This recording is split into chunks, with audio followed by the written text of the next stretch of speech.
Today, Liz Truss speaks out. Will the UK leave the European Court of Human Rights? And should online misogyny be outlawed? This is Politics Live.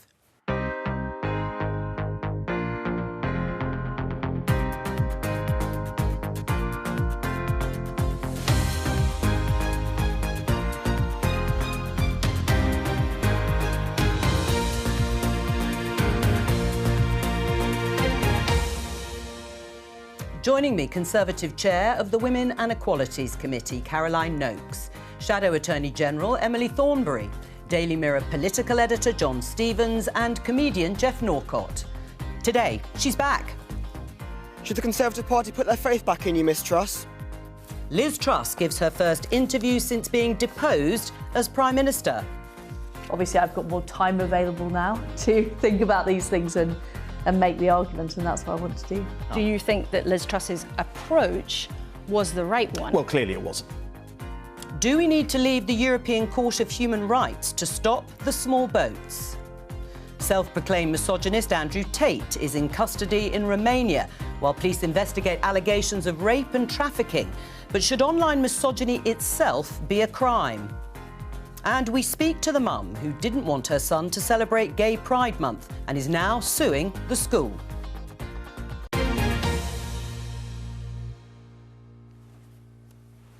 Well, you heard the former Prime Minister Liz Truss there in the headlines saying she has now got more time on her hands to make her arguments. So that's what she's going to do. Caroline, will you be listening?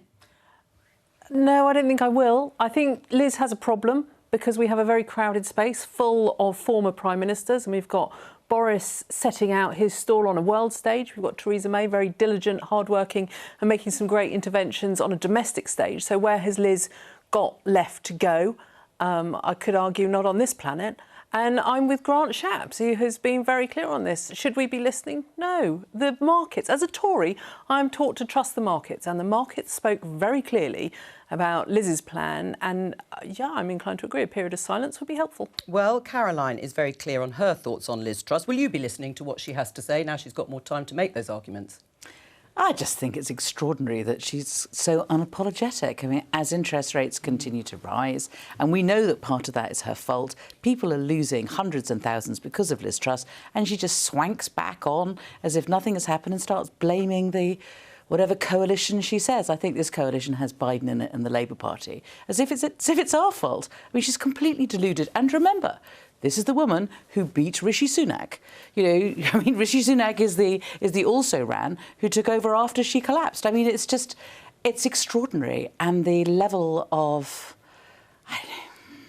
I mean, just how deluded she can be is amazing. But, you know, that was who the Conservative Party chose to be our Prime Minister, and she inflicted a huge amount of damage on our country. I'll come to you in just a moment, John. I mean, Jeff, listening to this, quite a few Conservative MPs have, not Caroline, have sympathy with the tax-cutting agenda that Liz Truss put forward and is still rehearsing those arguments. Will you be listening to what she has to say? Well, I think I'm old enough to remember when, you know, the revisionism of a PM's time in office often left you time to revise.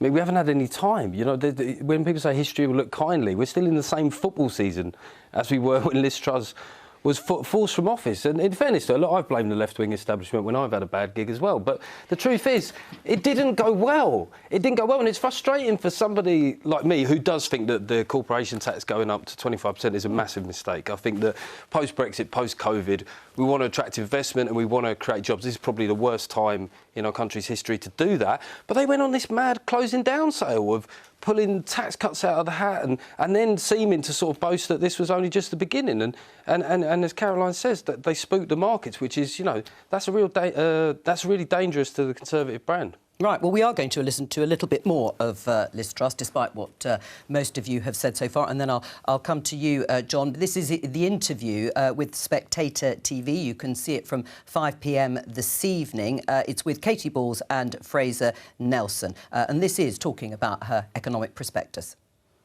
Was I trying to fatten the pig on market day? Maybe. I believed it was doable, but I knew it would be tough. I just probably didn't realise quite how tough. You would be more delighted than me, Katie, if there were lots of other people coming forward and making these arguments, I would be more than delighted to have other people go out there and make the case. But the fact is there aren't enough people making the case, full stop.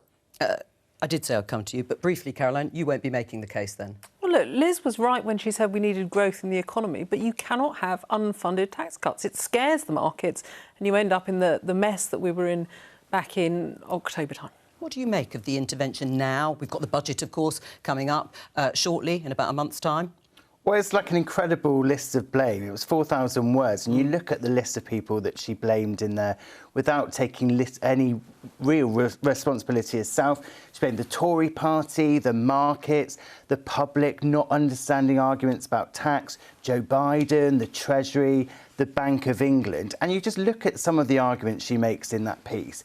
She says that she felt like she was pushing water uphill because she didn't have the support of the media.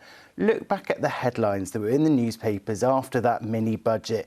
At last, a Tory budget, columnists in the Telegraph saying it felt like it was a dream. She had brilliant support from the right-wing media. The reason this didn't work was because it was a shambolic plan. What about the issue, though, of tax cuts? I mean, are taxes too high right now, Emily? Yeah, of course they're too high. They're the highest that they've been for 70 years. Yeah. Taxes are too high. Crime is too high. The cost of living is too high. The question is, what are we going to do about it? And the only way in which we can do something about this is by having some growth. And we've had 13 years of a Conservative government that doesn't understand how growth works. And you compare it with 13 years of a Labour government. All right, maybe that's unfair. Let's not compare it with the Labour government. Let's compare it with every other government around the world. Every other country around the world is growing, and we're in recession. Do you think Labour will actually bring taxes down if they get elected?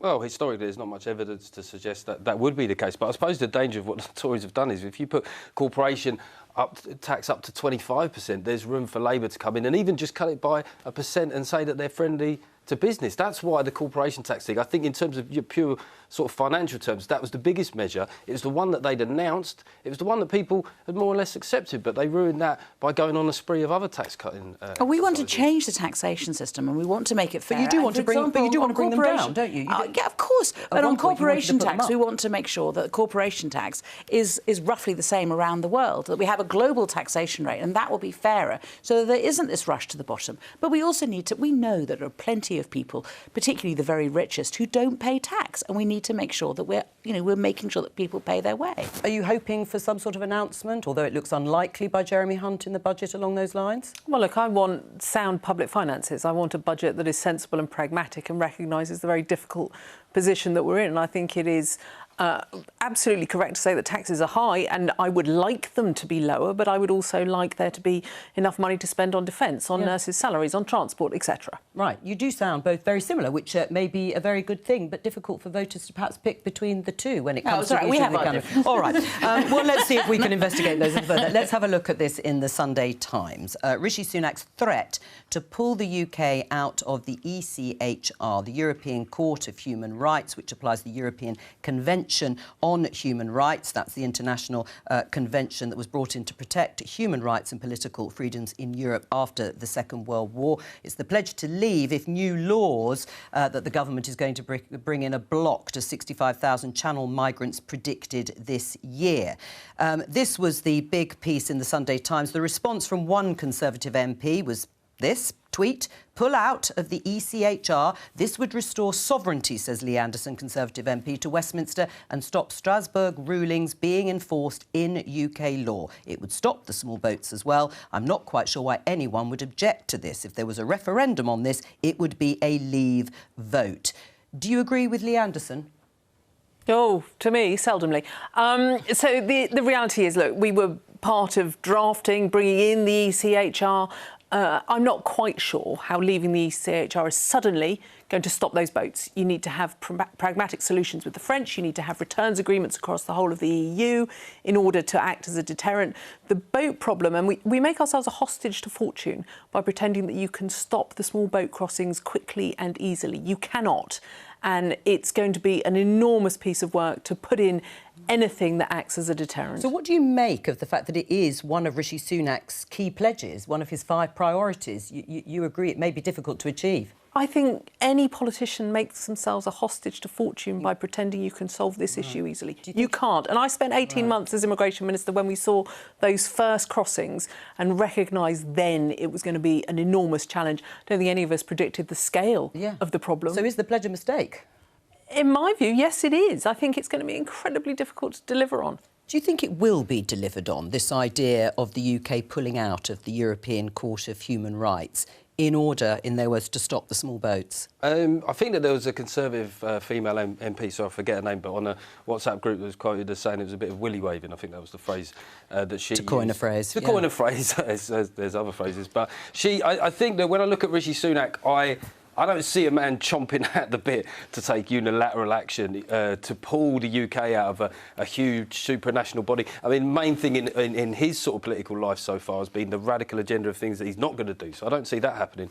I mean, Lee mentions about a referendum. In a way, that's the point. There's no democratic mandate for this. I'm a big believer that when the public votes for something, we should probably do it. The public haven't voted for this. Right, but do you think they might? I mean, if it were Possibly, a thing, do you think there'd be public support? Well, this is not the EU. This is a body that came into life after the Second World War. You're absolutely right. People like Winston Churchill were involved in devising it. So, at the very least, it needs to go to the public. Right, it's never going to happen, is it? They're not going to do it, Emily. I mean, look at this. Pippa Crerar, a political editor at The Guardian, she's just come out the briefing with Number 10. Rishi Sunak's official spokesman says he is confident the government's small boats plan will both deal with ongoing issue of channel crossings and be compliant with international obligations under the ECHR. Well, I have to say, when I heard this, my reaction was just, oh no, not again. I mean, 5 prime ministers, they've promised about 20 times to either get rid of the European Court of Human Rights or to get rid of the Human Rights Act. And all the time you always say, well, what are they trying to distract us from? What's the current problem that they're trying to deal with and they can't deal with properly? And this is it. It's a distraction technique. But also, you know, you just think, what rights have we got that are wrong?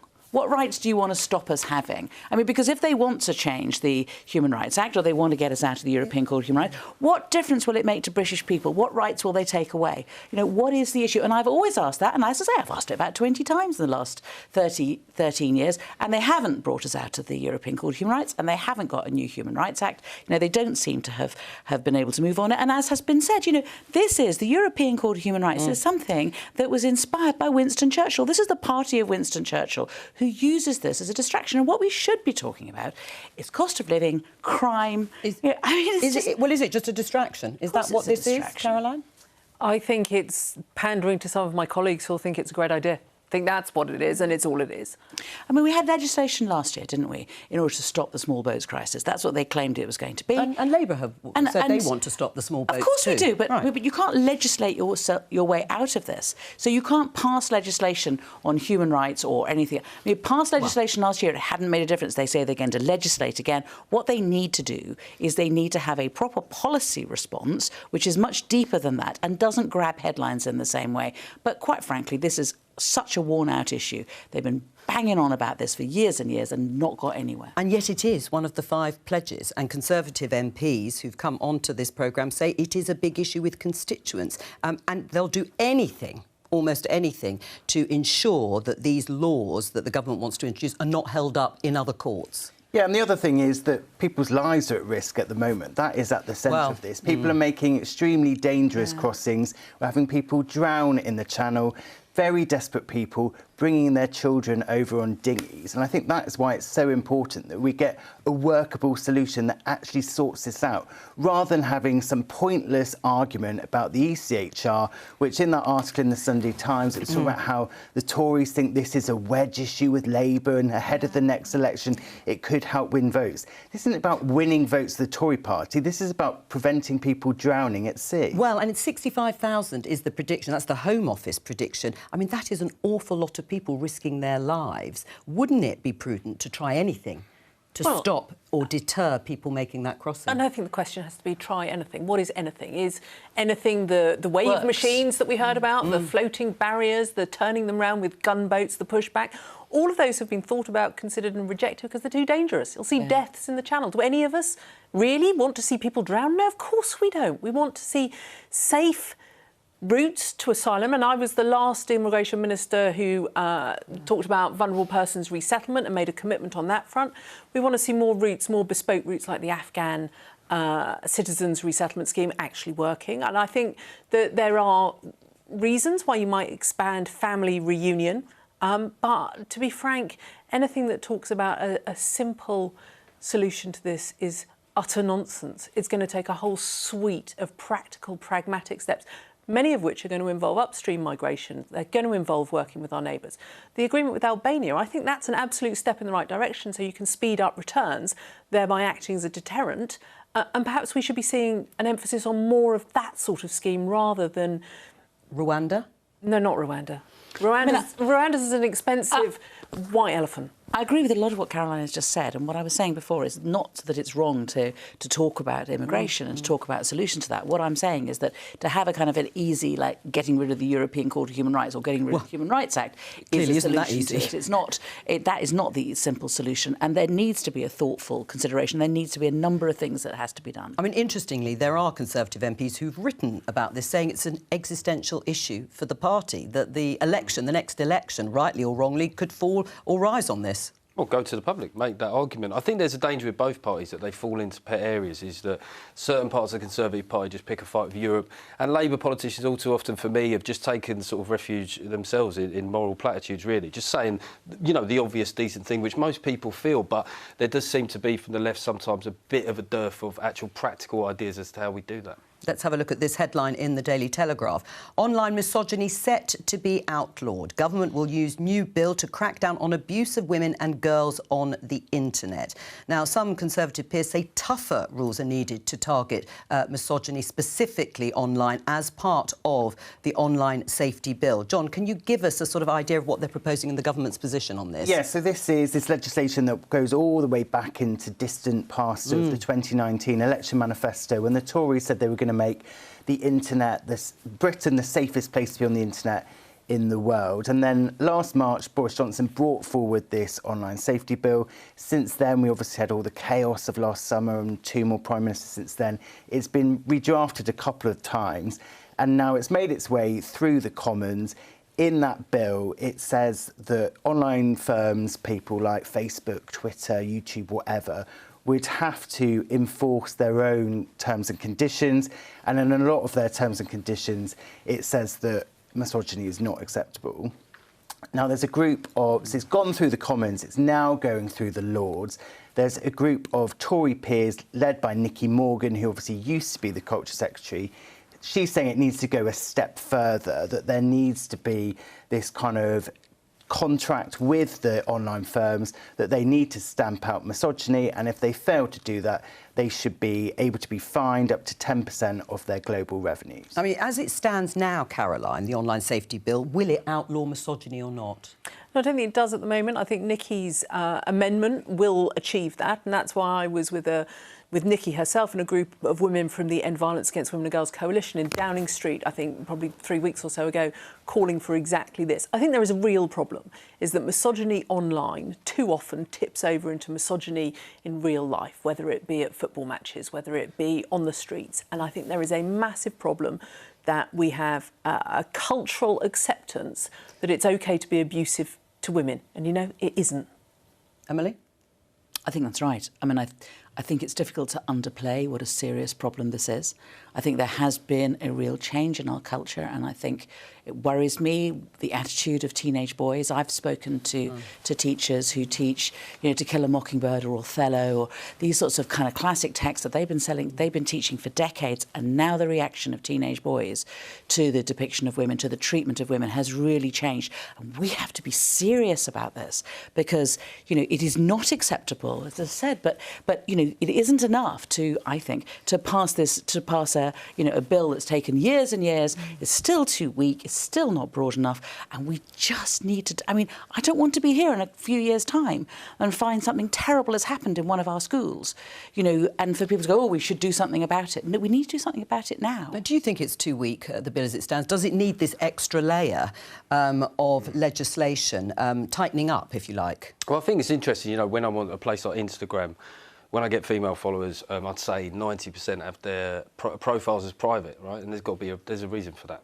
I think that it's very, as somebody that is cautious about the role of the state in policing ideas, language and behaviour, this is such a sensitive area, really, isn't it? Because I think misogyny as an idea is one thing, misogynistic abuse is an extension of that. So is the purpose of the bill to police misogynistic abuse, or is it to police misogynistic ideas or thought? No, I think we want people to be able to have free speech.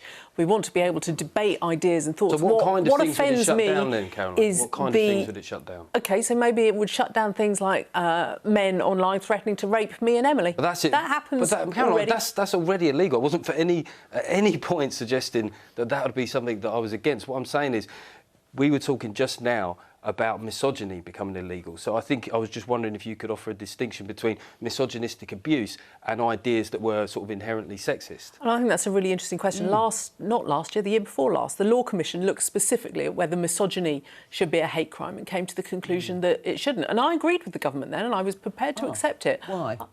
Because the Law Commission were very clear that they thought you needed specific targeted legislation. So that's exactly what I was asking you. Make public sexual harassment a specific crime.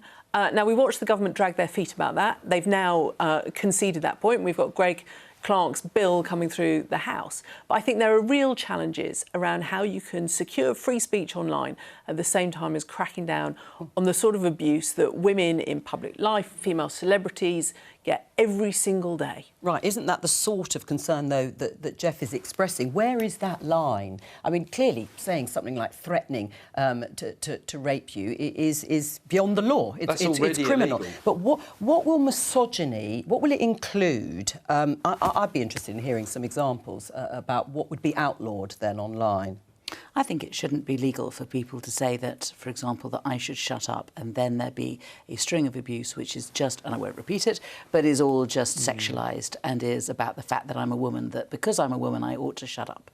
That, for example, I think is clear misogyny. It's not necessarily threatening to cut my head off, but it is an attitude and an aggressive way of wanting to shut me down and to stop me talking, and a fear, therefore, of frankly mouthy, powerful women.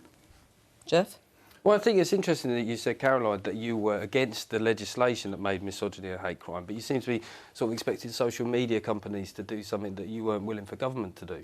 Look, my position's changed. It was 18 months or so ago that the Law Commission review came in and they said it shouldn't be a hate crime. I was prepared to accept that then. You know what? It's got worse. I'm not seeing misogynistic abuse decrease. It's going up. You've got individuals like Andrew Tate who are using it as a tool to drive their own sort of weird university, I use the term loosely, and encouraging teenage boys to subscribe to that. I talk to head teachers, as Emily does, the whole time, who say they have a real challenge in PSHE with making young people understand the importance of respecting each other. I was talking to a group of girls who were telling me that in a pupil inclusion unit, a poster emphasising the importance of consent was ripped down every single day. And I just don't see the situation improving. Do you think this will change it, though, Jeff?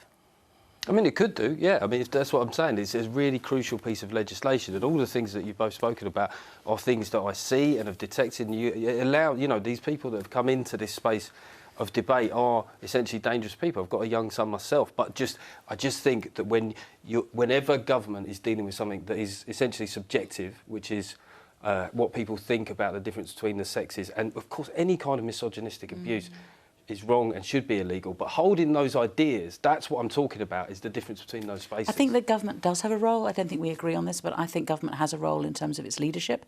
And I think that also if you run one of these companies, I think you should take responsibility for what's online, particularly the more extreme stuff, especially when I think we are shifting in a very dangerous way as a society. I mean, looking at this, you've mentioned Andrew Tate a couple of times. In the Sunday Times, the schools rush to enrol on courses tackling Andrew Tate's toxic masculinity. Andrew Tate being the social media influencer many people think was created really by social media. He's in custody, as is his brother. They deny the allegations of rape and trafficking. But why does he appeal, it seems, to so many boys and men?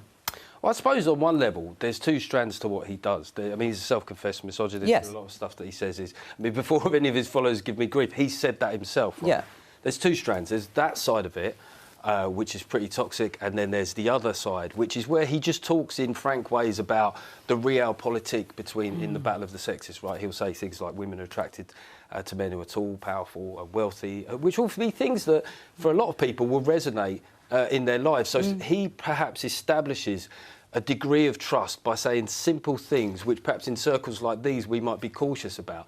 But then the problem is what he then does with that trust is takes impressionable young men into frequently some very dark places. I think I'm uncomfortable with the phrase toxic masculinity because it kind of gives the impression that masculinity is per se toxic, and it's absolutely I definitely not. don't think that. Emily. No. I mean, but it's by sticking the two words together. You know, I think there has to be space for boys to understand. Well, is there it's space, not, though? Well, is there space? Because it point. seems that a lot of the reaction to this is because boys, young men, don't have the space to navigate relationships or contact with women. I agree. I agree so much. And I think that there is a real problem, for example, for teenage boys who want to have a role model outside the family because, you know, they're growing up. And where do they get those role models when there are not teachers around, where there are not youth groups, or there are not the adults in their life, the adult males in their life in the way that there needs to be? And yes, I do think that it's a difficult time for boys, and we need to be able to not just condemn what's wrong, but we need to fill that space. I agree. John? I think that the problem here is that social media firms have had the opportunity to clean up their platforms, but we've just gone round and round in circles. We're talking about extremist content, you know, Islamist extremist content, right-wing extremist content. These issues come up and up and up, and then social media firms say, yeah, we are tackling it, and the reality is they haven't done a good enough job at doing that.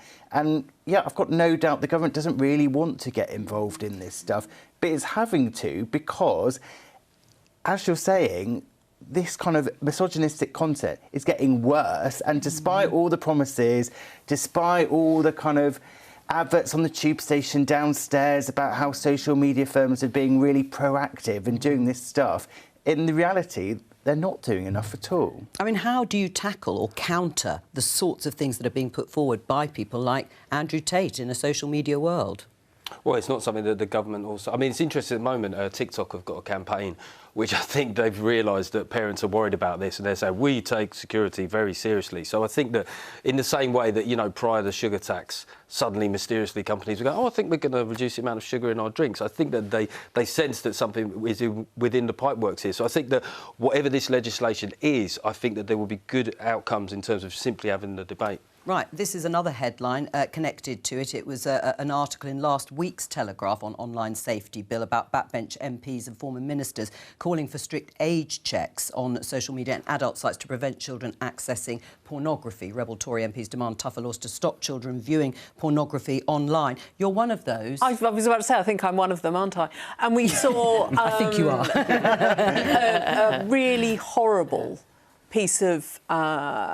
research that I think was carried out by the Children's Commissioner, looking at the average age at which children are viewing pornographic content online. And more disturbing, from my perspective as chair of the Women and Equalities Committee, was the assumption that women enjoyed violent sexual acts to a higher degree than men did. And this is driving a really warped kind of perspective of what constitutes normal adult relationships. And if our young people are learning about sex from porn, from free to view porn channels, if they're sharing pornographic material on Snapchat and whatever other platforms they're using, we have a massive problem, and we need to do more to protect young people. And how would it work, Caroline? How would you actually ensure that age verification can be effective? Because the young people I know are pretty good at finding ways round the system. Yeah, they are. They're very good. And that's the real challenge, isn't it? That they will be better at getting their way round anything than us adults can dream of putting in place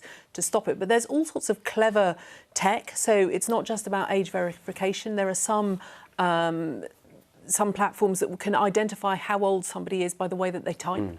And I think we have to use every sort of technological advantage available to try and protect children. And I don't think you'd have to be a pretty warped person to disagree with that. Right. I think that that's the very least any parent would expect social media companies to do. I've got to say, with the porn thing, I mean, there are the instances of erectile dysfunction in young men are going up dramatically, and I think that there's a fundamental difference between a generation of men that existed before that time and a generation where their whole understanding of sex and expectations of sex have been formed in this way. And I think, as you say, like, as the technology improves, that's the sort of thing we've got to seize to enforce it more rigorously. Emily? Yeah.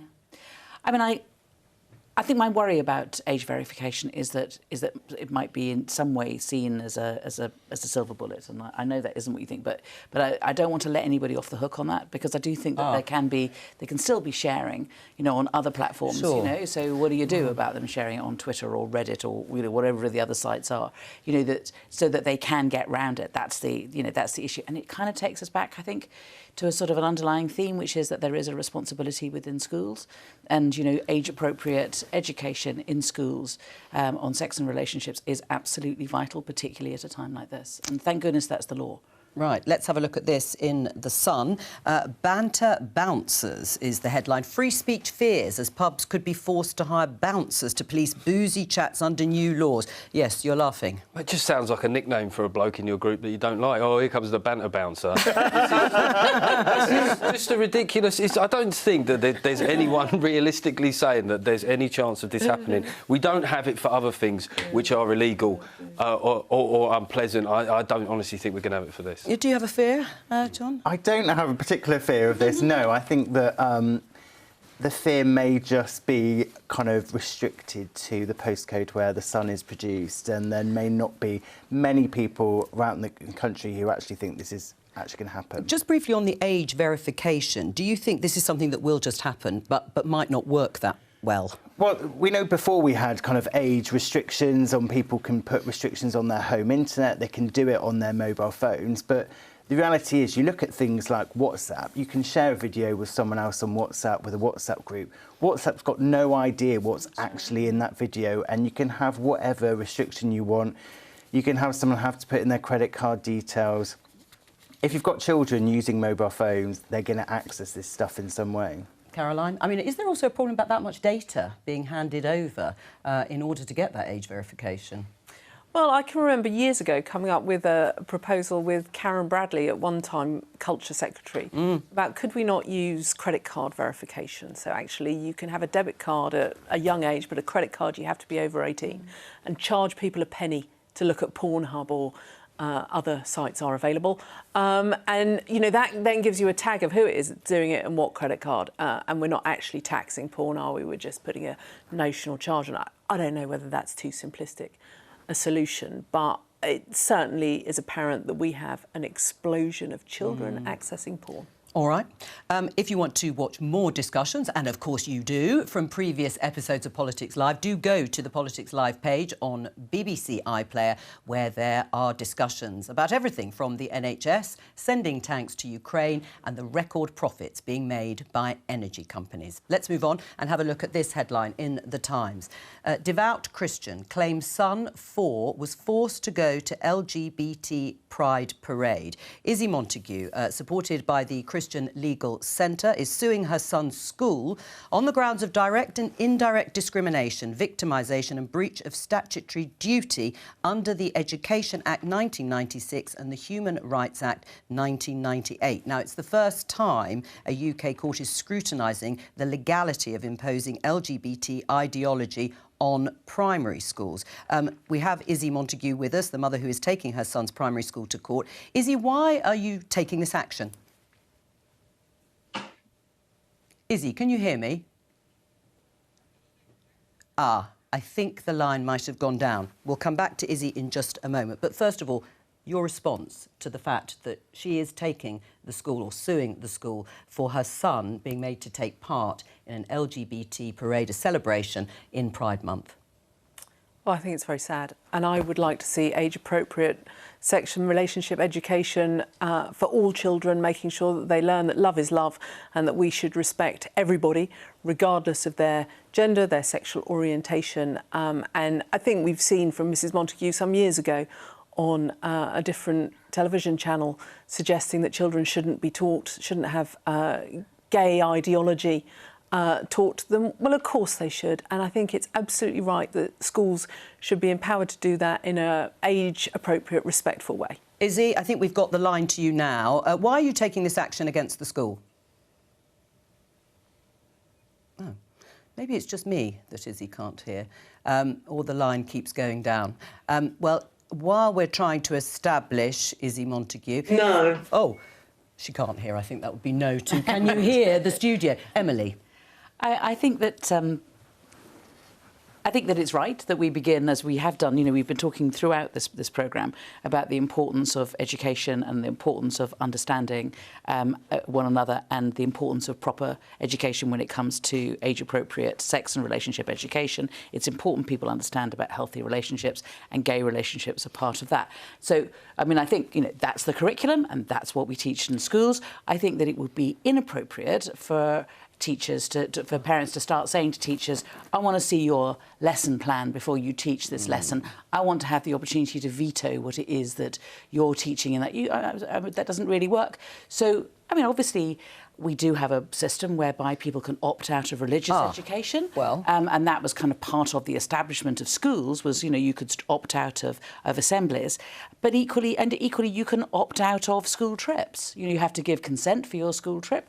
So you have to, but no, you can't start parents saying you're allowed to teach this, but you're not allowed to teach that. If we're teaching the curriculum, we're teaching the curriculum. Well, should there be an exemption, Jeff? That's certainly Izzy Montague, without paraphrasing her, but her thoughts are that there should have been an exemption. It was compulsory for her son to take part in this, and he's 4 years old. So is that what they're trying to establish in the case? Has that been proven beyond doubt? No, this is... That's what's tricky about it. I mean, I can speak in more general terms and say that, you know, anyone with young kids, I think Caroline's right, is like, you want your children to be educated about the world that they live in.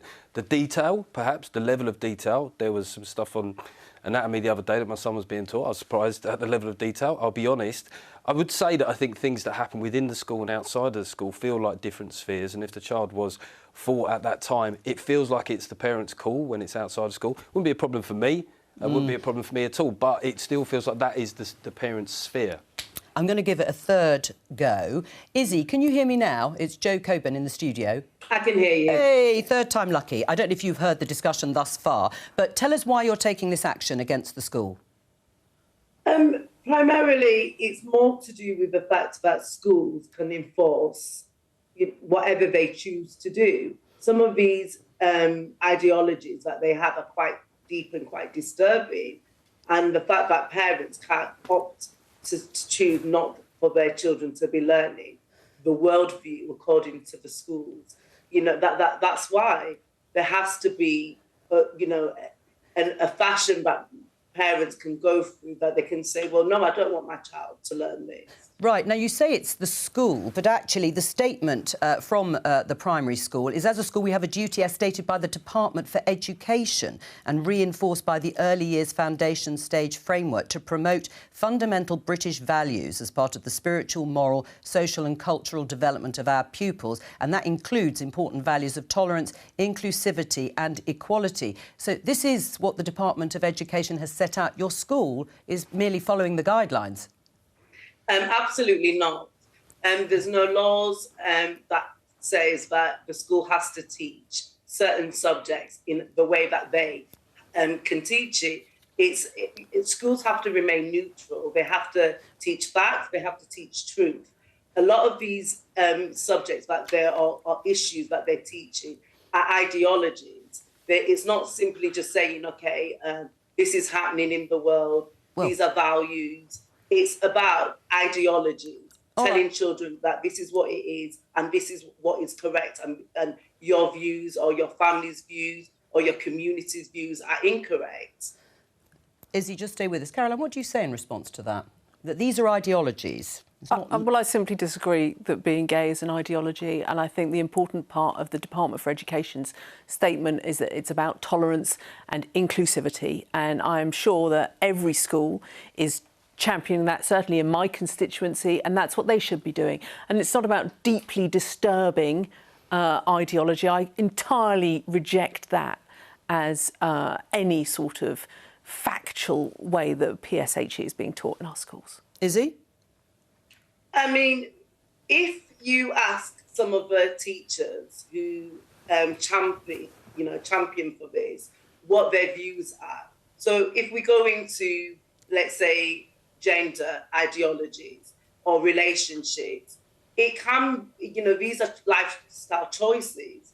If you have an ideology that a lifestyle choice is correct and there's nothing wrong with it and someone disagrees with it, that is an ideology. You're saying that your ideas are correct and then you're passing your ideas on to children.